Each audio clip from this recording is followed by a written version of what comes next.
This design we call Sonia Stone is one of the most requested designs that we create. Stay tuned to see how we did it, and if you like it, don't forget to subscribe.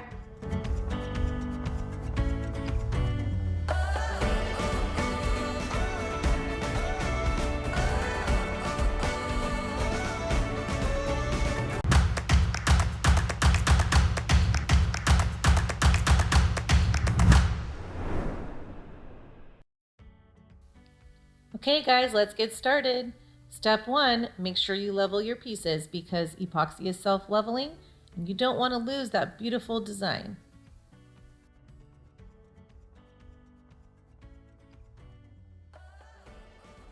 Step 2 is to tape your edges. Especially with the rock edge, you want to make sure that you're taping it well by pushing the tape into your rock edge. And then you're going to go ahead and add a second layer of tape right at the bottom to offer support. And at the end, we will come upwards with some Tyvek to offer additional support. Now when applying the Tyvek, you're just sticking it right underneath the edge in strips. Push it up underneath. Don't tape too far under, it'll be really hard to remove. And then just pull it on up, and that'll ensure that it doesn't break off too soon. Now when we're taping a sink, the important thing to know is that you don't want tension here in the corners. So I've already done this once, but what I do is instead of doing a full wraparound, I will push the tape into this corner with my hand like that. So that way I'm not worried about the epoxy pushing this out and causing tension and have it break underneath. I also tape the first layer of the tape around anything that's got a thin edge. I tuck it underneath the counter to try to get it to hold as best as I can on an exotic pour. All right, so we're ready to start mixing our buckets, and we're using Stonecoat Art Coat for this because it's a predominantly white design. And so we have that mixed with Alumilite White, mica powder that is alloy from Stonecoat, and then we have a gold color mixed with a little bit of this hammered dark bronze to kind of give it a little bit more richer tone.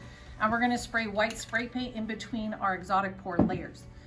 I also have a bucket of clear with diamond dust that I'm gonna reserve for later for little pockets of interest as we go. So let's get started showing you how I'm mixing my buckets, and I'm not mixing all my buckets at once for the entire pour. I'm gonna do 4 or 5 at a time to make sure I like the amount of color that's in there in case I need to adjust a little bit. All right, come on closer, let's check it out. When mixing my buckets, I alternate between colors, and I'm not super careful about how much I'm putting in of any one color. Just gently adding some to each bucket. I kind of swirl it around a little bit, and in between every 2 colors, I'm adding that white spray paint. Don't overthink this process, but keep in mind how much of what color you want to be dominant. Now in this design, the gold is just an accent.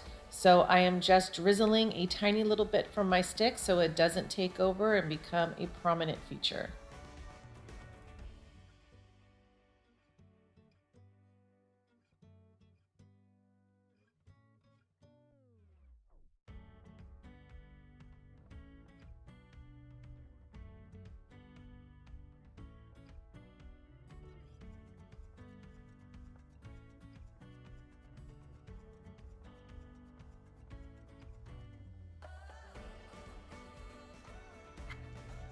Now, the reason why I'm adding spray paint in between the layers is that you will get some really cool effects when you torch it. It'll have these little white dots that pop up and make it look more like natural stone.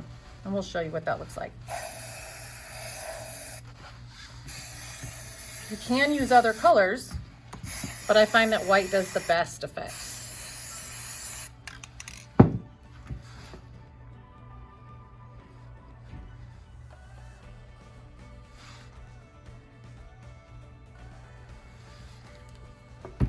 All right, that's about as far as I'm gonna go. Let's get to pouring. All right, let's go. I like to sort of split my design, my counters in half. So I start in the middle, work that design, continue on through here.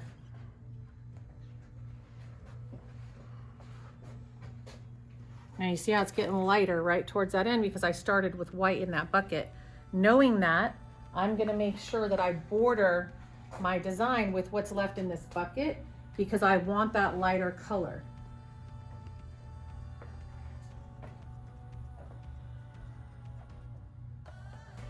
Now I have to tell you before, you see how it's a little bit shiny in the background here?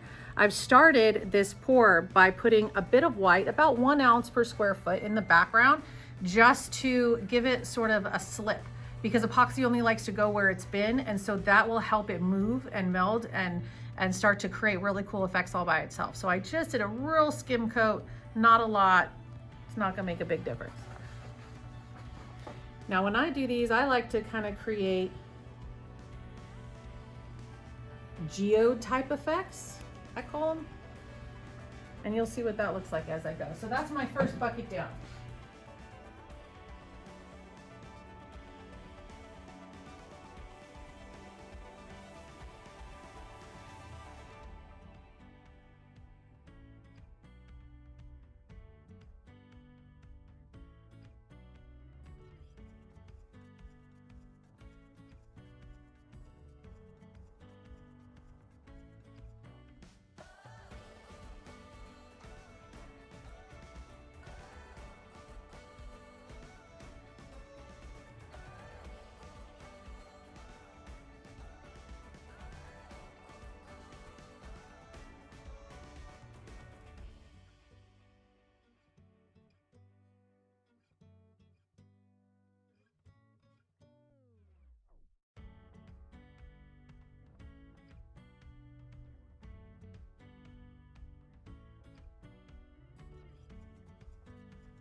All right, so we're on to the darkest bucket at the bottom there. So I got to remember that's what's going to come out at the end, is going to be that dark gray. And that's good for certain areas where you want to be able to have some separation of color.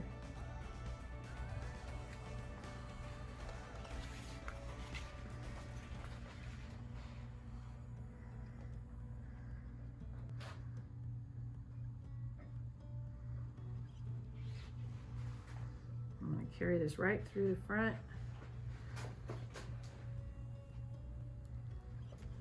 And down through the front edge, because I've got that nice warm tone that I see coming out of the bucket that I want to tie in there.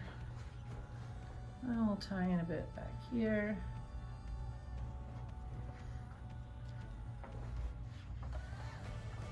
I love what comes out at the very end of each bucket. It's really, really fine lines, and it creates some really cool effects. You have to be careful and wait for it. Nice and slow. We've mixed up some more. We're just filling in some pockets here.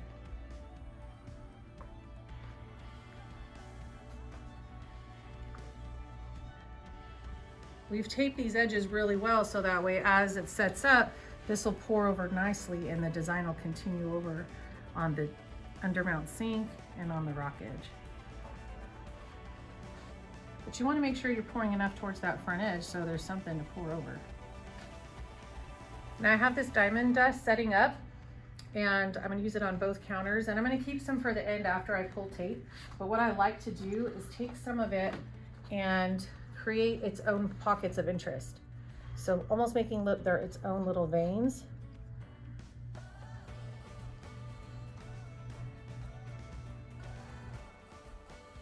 The sink counter is complete, and now we're going to move on to the bar. We're going to do this in the exact same fashion as we did the sink, so we'll come back to you when it's time to pull tape.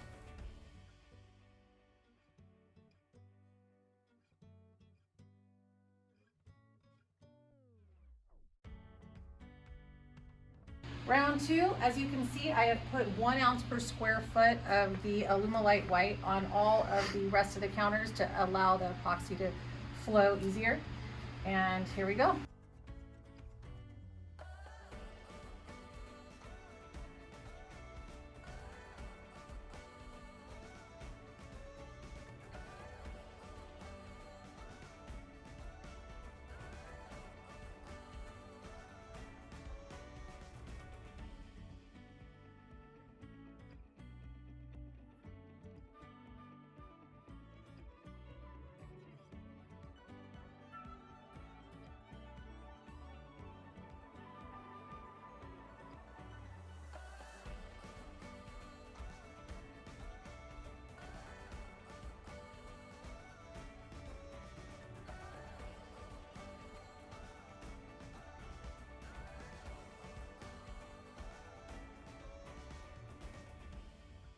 When pouring counters that are on the left and the right of a push-in stove, I like to continue the design across both counters.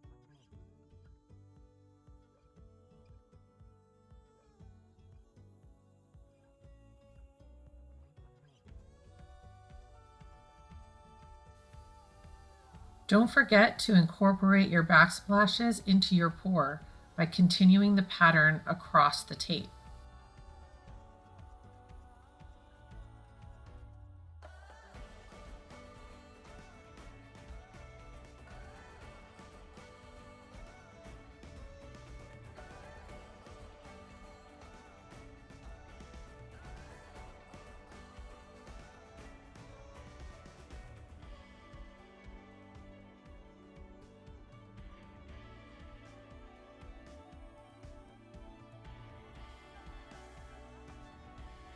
We are almost done filling in all of the countertops.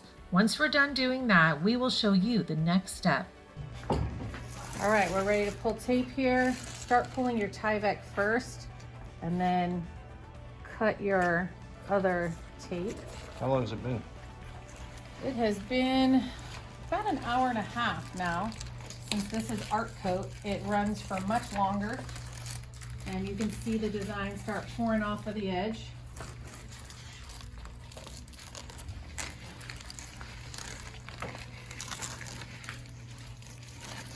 And we'll do that, and then we will touch up all the edges with any extra epoxy that's on the table if it needs any help flowing.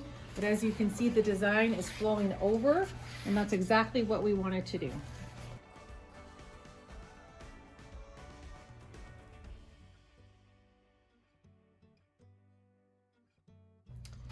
We save pulling tape on the backsplashes for last because we want to make that design hold the best that we can. And because it's small, the design's going to want to flow off of it.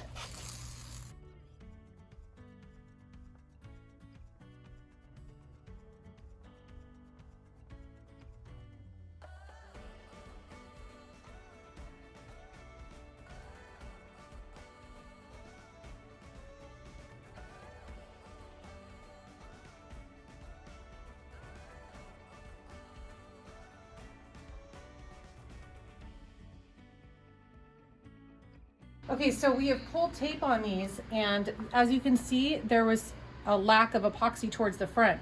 So I'll take some of this table epoxy and just push it in to that rock edge, trying to follow the same color pattern. And this was all gray, so it works out.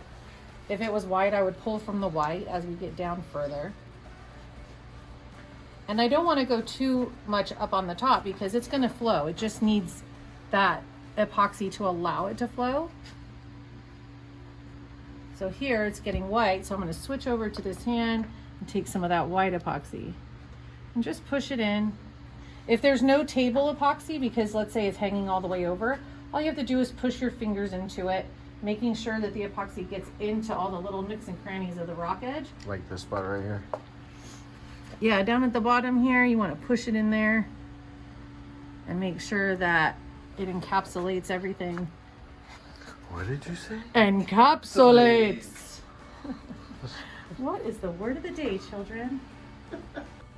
What I really like to do is use really set up diamond dust for some great fracture lines. You can see it's really starting to thicken up now. I will start off of the counter, let it start thinning out, and I am just going to run that stick across. I will do that in a couple different directions as I go.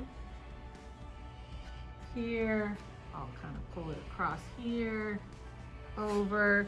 The only thing you need to make sure that you don't do is create X's.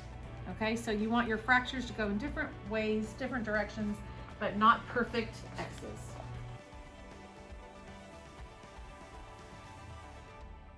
Now, because it's set up pretty thick, it's going to sink down and kind of hold its spot instead of spreading with the design.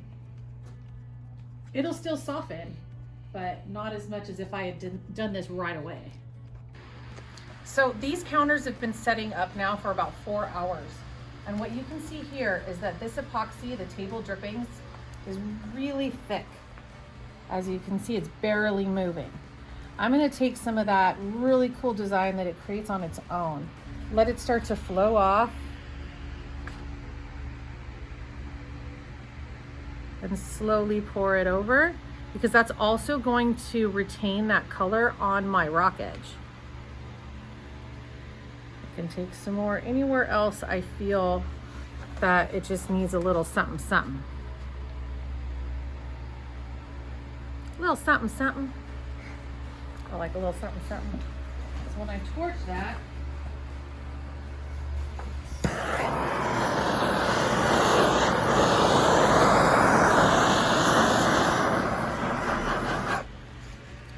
that design now is going to flow over those corners. Instead of it looking just like a white corner, now that design is going to continue to flow over. On day 2, we do a flood coat. What that is a clear coat of just straight epoxy, in this case with a little bit of diamond dust. We move the epoxy on the counter using a 1/8 square notch trowel to make sure that we have everything level and that there's not too much epoxy in one area versus another. And then we're going to torch it 3 different times in 10-minute intervals in order to pop any bubbles, air bubbles that have been entrapped in there from mixing it. So we're going to do a quick torch and then we'll set a timer.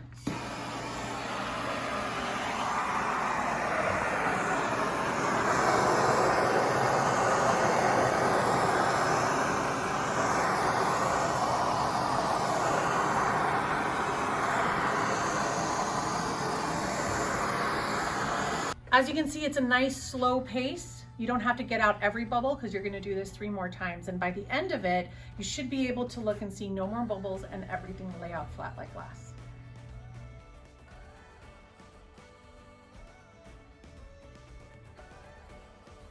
It's install day. Let's get those counters loaded up.